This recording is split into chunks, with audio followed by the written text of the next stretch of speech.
अब हम देखते हैं हमारे इस क्वेश्चन को।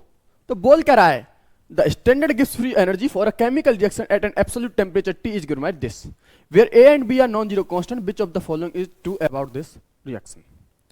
तो इससे पहले मुझे कॉन्सेप्ट देखना है। वो कॉन्सेप्ट क्या है? वो ये है कि डेल जी बराबर होता है मेरे del H minus T delta S के बराबर। पहला मुझे ये पता होना चाहिए, और मुझे ये पता होना चाहिए कि डेल्टा एच जब मेरा ग्रेटर देन जीरो होता है तो ये प्रोसेस होती है मेरी एंडोथर्मिक, और delta S less than zero होता है तो उसे बोलते हैं हम एक्जोथर्मिक। पहली चीज ये पता होनी चाहिए। दूसरी ये पता होनी चाहिए कि जो डेल जी अगर मेरा लेस देन जीरो है और ग्रेटर देन जीरो है और इक्वल टू जीरो है तो क्या होगा? लेस देन जीरो होगा तो मतलब स्पॉन्टेनियस है, ग्रेटर देन जीरो है मतलब नॉन स्पॉन्टेनियस है, और इक्वल टू जीरो है मतलब इक्विलिब्रियम है। अगर मुझे इतना पता है ना तो मैं अपने क्वेश्चन को आराम से कर ले जाऊंगा। तो जो आपको डेल जी नॉट बराबर ए माइनस बी टी लिख रहा है तो मैं क्या ऐसे नहीं लिख सकता? ऐसे delta G not equal to delta H minus T delta S not होता है, बिल्कुल सही बात है।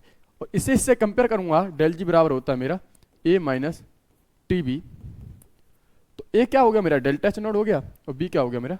डेल्टा एस नॉट हो गया। क्या जो ए था वो मेरा डेल्टा एच नॉट हो गया, और बी जो था मेरा डेल्टा एस नॉट हो गया कंपेयर करने के बाद। ऐसा कुछ मेरे पास है। बोल क्या रहा है? जब ए मेरा ग्रेटर देन जीरो होगा, क्या ए मेरा ग्रेटर देन जीरो होगा? क्या ए बोल रहा है मेरा जब ए ग्रेटर देन जीरो होगा, इसका मतलब क्या है? मेरा डेल्टा एच नॉट मेरा ग्रेटर देन जीरो होगा यहां से। तो क्या एंडोथर्मिक होगी? हाँ, ये तो मेरी एंडोथर्मिक होती है। ये तो बिल्कुल सही है। बोल रहा है एक्जोथर्मिक होगी जब ए लेस देन जीरो होगा, be less than A greater than zero होगा और बी लेस देन जीरो होगा। मतलब क्या बोल रहा है कि डेल्टा एस नॉट तो क्या हो मेरा? ग्रेटर देन जीरो हो, और डेल्टा एस नॉट बराबर मेरा लेस देन जीरो। तो इस केस में कोई जरूरी है कि एक्जोथर्मिक हो? क्योंकि एक्जोथर्मिक कहां से हो जाएगी? ये तो मेरी एंडोथर्मिक की कंडीशन है। Delta H not greater than zero मतलब पॉजिटिव आएगा, मतलब एंडोथर्मिक, तो बी तो मेरा हो नहीं सकता है। अब मैं चलता हूं अपने सी वाले की तरफ। बोल रहा है एंडोथर्मिक जब ए मेरा लेस देन जीरो हो।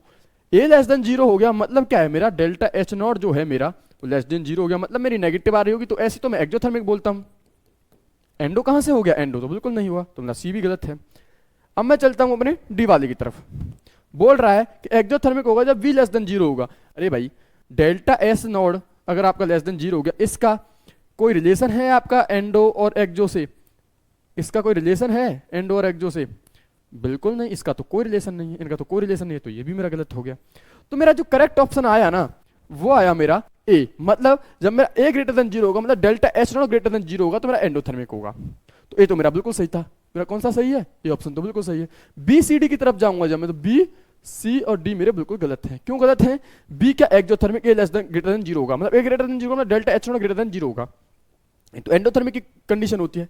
एंडोथर्मिक कब हो जाए? ए लेस देन जीरो होगा, तो ये तो एक्जोथर्मिक की कंडीशन है। एक्जोथर्मिक कब होगा? बी लेस देन जीरो होगा। डेल्टा एस नॉट से क्या एक्जोथर्मिक और एंडोथर्मिक का पता लगाओ तो मेरा बी भी गलत है। तो इस क्वेश्चन का जो करेक्ट ऑप्शन है वो है मेरा a, that is endothermic when if a greater than zero.